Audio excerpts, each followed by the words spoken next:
انا جعلناہ قرآنا عربیا، بے شک ہم نے قرآن کو اتارا ہے عربی زبان کے اندر، عربی بنا دیا ہے اس کو، لعلکم تعقلون، تاکہ تم اس کو سمجھ سکو۔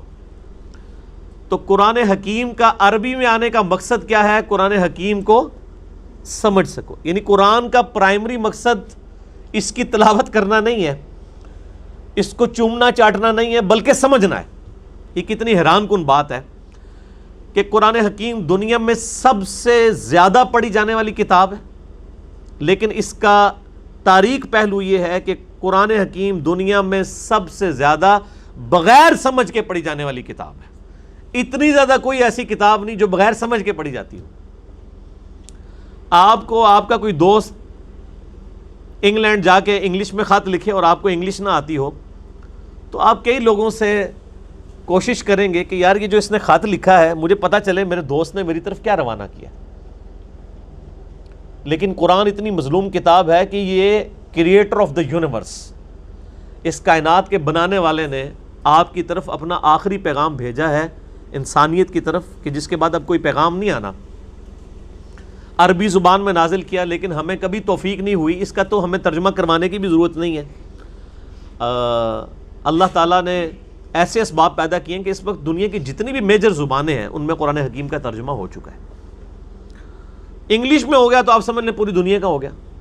ایسے سافٹ ویئرز اویلیبل ہیں جن میں آپ انگلش ترجمہ ڈالیں تو دنیا کی ہر زبان میں اس کو ترجمہ کر دیں گے۔ اردو میں ترجمہ ہو چکا ہے، ہندی میں ہو چکا ہے، چائنیز لینگویج میں، فرینچ کے اندر، ملائی لینگویج کے اندر، آلموسٹ جتنی میجر لینگویجز دنیا کے اندر ہیں ان کے اندر ترجمہ قرآن حکیم کا ہو چکا ہے۔ اب کوئی لیم ایکسکیوز نہیں کسی کے پاس کہ وہ یہ کہے کہ مجھے یہ پتہ ہی نہیں چلا کہ قرآن حکیم میں کیا لکھا ہوا تھا۔ میں اگلے دن طارق جمیل صاحب کو سن رہا تھا، مجھے بڑی خوشی ہوئی، میں نے ارادہ کیا انشاءاللہ طارق جمیل صاحب کے لیے ایک اور لیکچر تیار کر رہا ہوں انشاءاللہ۔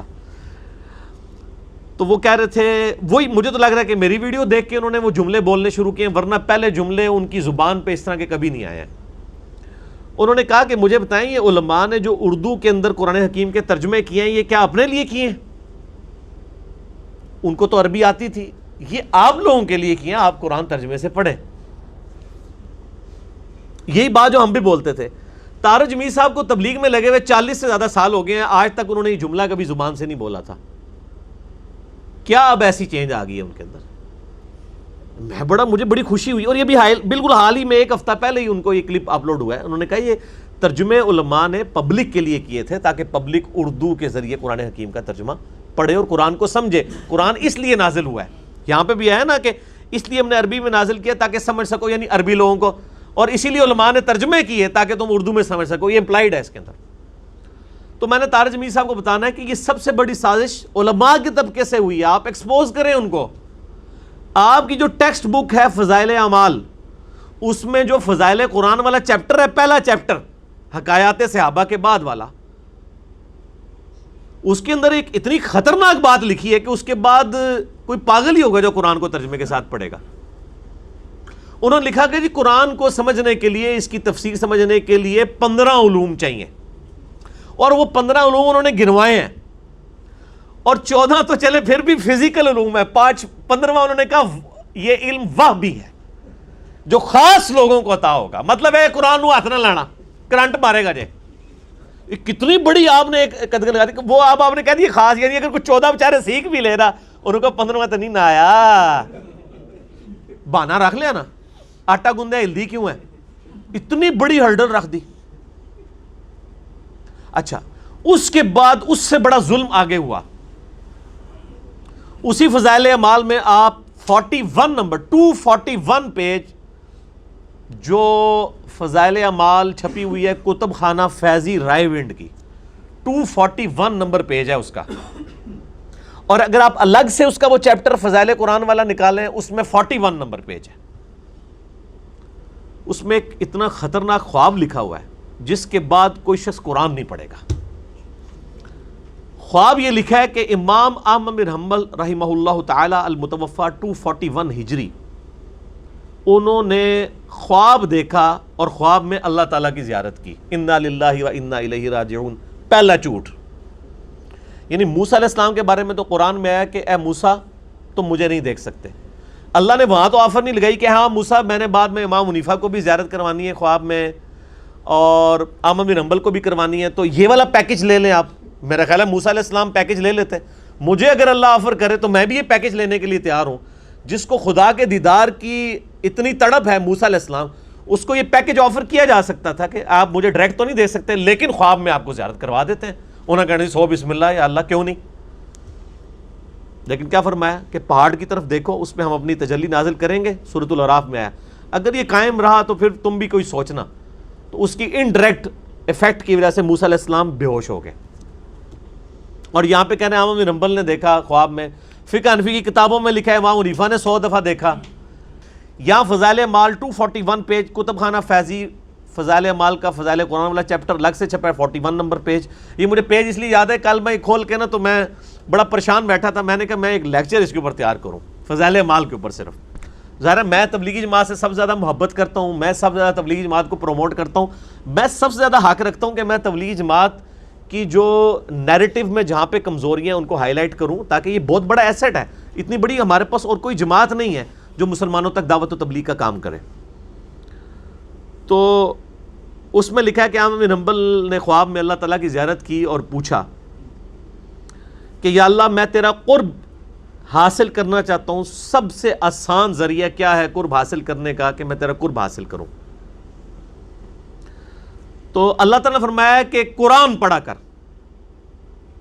آگے سے احمد بن حنبل نے کہا اے اللہ سمجھ کے یا بغیر سمجھ کے, اندازہ کرو کڈی وڈی کہانی کڑی گئی ہے. یہ احمد بن حنبل کبھی سوچ بھی نہیں سکتے, یعنی میرے جیسا بندہ نہیں یہ سوچتا کہ سمجھ کے کہ بغیر سمجھ کے. اور پھر یہ شاید سمجھے کہ احمد بن حنبل کوئی جو ہے وہ پنجابی تھے یا کوئی سندھی تھے, ان کو تو ویسے ہی عربی آتی تھی. عربی آنے والے کو سمجھ کے غیر سمجھ کے تو کہنے کی ضرورت ہی نہیں ہے. ٹھیک ہے, وہ تو سمجھ رہا ہوگا جو کچھ آپ سے بات ہو رہی ہوگی. تو اللہ تعالیٰ نے آگے سے ارشاد فرمایا کہ چاہے سمجھ کے پڑھ چاہے بغیر سمجھ کے پڑھ, انا للہ و انا الیہ راجعون. یعنی یہ ڈاکٹرائن کہیں قرآن میں بیٹھتی ہے؟ یعنی اس کا مطلب نعوذ باللہ قرآن میں تو اللہ تعالیٰ کچھ اور کہتا رہے اور احمد بن حنبل کو آگے خواب میں کچھ اور ہی کہانی کرا دی ہے. یہ جھوٹ ہے نا, مطلب خواب ہی جھوٹ ہے. تو طارق جمیل صاحب سے میں ریکویسٹ کروں گا کہ بیسیکلی آپ کا جو سلیبس ہے نا, جن علماء نے لکھا ہوا ہے وہ علماء لوگوں کو قرآن کی طرف آنے سے روک رہے ہیں. پہلے آپ اس کا تدارک کریں. آپ کہہ رہے ہیں کہ صاف ستھرا پانی کا تالاب میں نے جمع کیا ہوا ہے, بھائی اس میں گٹر کا پانی جہاں سے شامل ہو رہا ہے اس گٹر کے جو نل ہے اس کو بھی بند کریں, ادروائز آپ کے پاس جو صاف ستھرا پانی ہے یہ بھی تعفن زدہ ہو جائے گا. تو یہ تو ان کی ڈاکٹرائن ہے. اور ایک ڈاکٹرائن ہے قرآن حکیم کی. میں نے یہ پورا ریسرچ پیپر لکھا ہے, امام الانبیاء کی دعوت قرآن, ریسرچ پیپر نمبر 4 ہے, ahlsunnatpak.com سے آپ ڈاؤن لوڈ کریں. اس میں اللہ تبارک و تعالیٰ نے کلیئر کٹ یہ ارشاد فرمایا کہ ہم نے قرآن نازل کس لیے کیا ہے. اس لیے نازل نہیں کیا کہ یہ جناب اس کو چاہے سمجھ کے پڑھیں چاہے بغیر سمجھ کے پڑھیں. یہ بالکل جھوٹا الزام اللہ تعالیٰ کے اوپر لگایا گیا. ایک جھوٹا خواب جو ہے وہ, یعنی آپ سمجھیں کہ یہ تو جھوٹا خواب ہی اس کو کہا جائے گا نا. اعوذ باللہ من الشیطان الرجیم, بسم اللہ الرحمن الرحیم. ایک تو یہ آیت جو 4 دفعہ ریپیٹ ہوئی ہے, سورۃ القمر آیت نمبر 17, 22, 32, 40. وَلَقَدْ يَسَّرْنَا الْقُرْآنَ لِلذِّكْرِ فَهَلْ مِن مُدَّكِرٍ. اور بے شک ہم نے قرآن کو یاد دہانی نصیحت کے لیے آسان کر دیا ہے کوئی سمجھنے والا؟ ایز فار ایز یاد دہانی نصیحت از کنسرنڈ, قرآن حکیم دنیا کی آسان ترین کتاب ہے. باقی تفصیلات تو علماء کو بھی نہیں پتہ. اگر میں جیولوجی کی آیات پوچھوں, ایسٹرونومی کی پوچھوں, باٹنی کی پوچھوں, ایمبریولوجی کی پوچھوں تو پتہ تو انہوں نے بھی کوئی نہیں ہے. ٹھیک ہے, تو میں یہ کہوں کہ علماء کو بھی نہیں آتا. نہیں, قرآن کا پرائمری مقصد نصیحت ہے اور اس کے لیے وہ آسان ہے. میرا ایک یوٹیوب پہ کلپ لاکھوں لوگ دیکھ چکے ہیں, تبلیغی جماعت والوں کو مخلصانہ نصیحت, اس میں میں نے اس آیت کو اس حوالے سے کوٹ کیا تھا. اچھا, کہ قرآن حکیم آسان ہے, اس کو آپ یہ نہ بنا کے پیش کریں کہ یہ بڑا مشکل ہے اور اس کو پڑھنا جو ہے وہ شاید اس سے گمراہ ہو جائے گا. اچھا, پھر اللہ تعالیٰ نے فرمایا, یہ احمد بن حنبل کو خواب میں تو کچھ اور فرمایا نا, جھوٹا خواب ہے.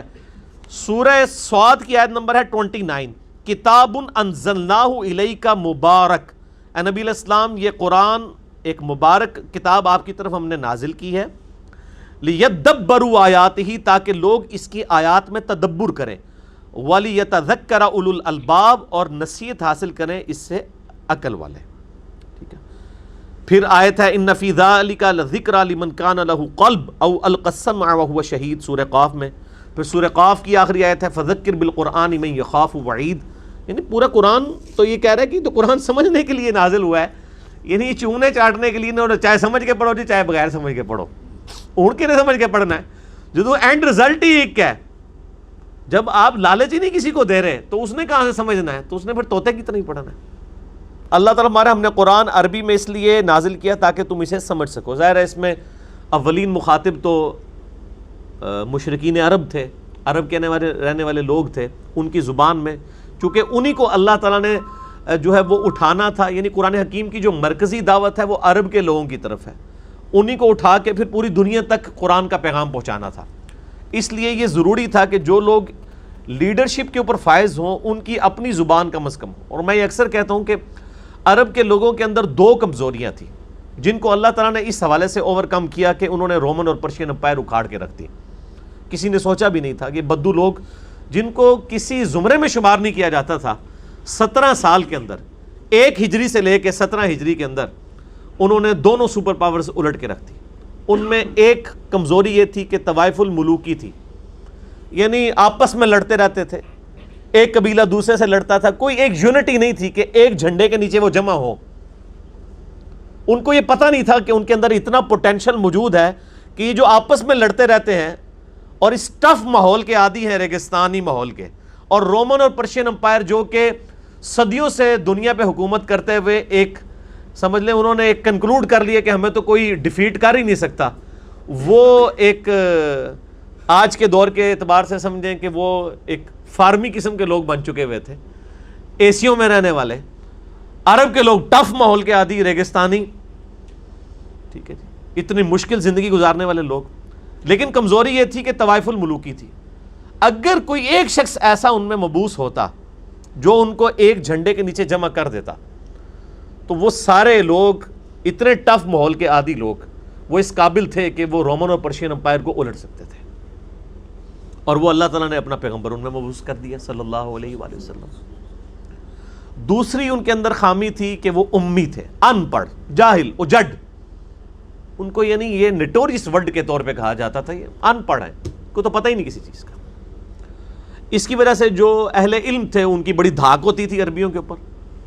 جو عرب کے یہود تھے وہ امیین کو اسی چیز کے ٹانٹ کرتے تھے، تم تو ان پڑھ جاہل لوگ ہو، تمہیں تو علم پتہ نہیں، ہم تو کتاب ہیں، ہم اہل کتاب ہیں، کتابوں والے ہیں. اللہ تعالیٰ نے ان کو کتاب پھر ایسی دے دی جو ان امیین کی اپنی زبان میں تھی. اب مجھے بتائیں، جو شخص سورۃ البقرہ، سورہ آل عمران، سورۃ المائدہ، سورہ نساء، یہ 4 سورتیں پڑھ لے، دنیا کا کوئی پادری چاہے وہ یہودی ہو یا عیسائی، وہ ان کا مقابلہ کر سکتا تھا. جو سورۃ الانعام پڑھ لے، جو ہے وہ سورہ روم پڑھ لے، سورہ قاف پڑھ لے، دنیا کوئی آج کا بھی بڑے سے بڑا ایتھیسٹ دلائل میں اس کا مقابلہ نہیں کر سکتا. اور ان امیین کو ان کی زبان کے اندر، عربی زبان کے اندر اللہ تعالیٰ نے کتاب دے دی. پھر آپ دیکھیں نا انہوں نے کس طرح اکھاڑ کے رکھ دیے سب کو. علم کے میدان میں بھی کس لیول پہ وہ گئے کہ ان کا مقابلہ نہیں کر سکتا تھا. اور اسلحہ نہیں تھا، جذبہ تھا، ایمان تھا، یونٹی تھی. رومن اور پرشین امپائر کے اسلحے انہوں نے انہی سے لوٹ کے ان کی امپائرز کو الٹ کے رکھ دیا ودن 17 ایئرس. یہ بہت بڑا انقلاب ہے. اور یہ انقلاب اگر آپ نے دیکھنا ہے نا، یہ آپ کو کتابوں میں نہیں ملے گا، نہ مولویوں کی تقریروں میں ملے گا. اس کے لیے آپ کو عمر سیریز دیکھنی پڑے گی. وہ بھی کوئی مولویوں کی کوشش نہیں ہے. یہ ٹھیک ہے کہ پیچھے وہ بڑے سکالرز ہیں، لیکن وہ سکالرز ہیں، مولوی نہیں ہیں. یوسف القرضاوی یا ڈاکٹر علی سلابی جو اس کے کنسلٹنٹ ہیں. قطر والوں نے فلم بنائی ہے 30 اقساط کے اوپر، سیدنا عمر فاروق رضی اللہ تعالیٰ عنہ علیہ السلام کو سینٹرڈ کرتے ہوئے پوری نبی الاسلام کی بایوگرافی فلما دی ہے، اعلان نبوت سے 6 سال پہلے سے لے کر ٹل سیدنا عمر کی شہادت تک.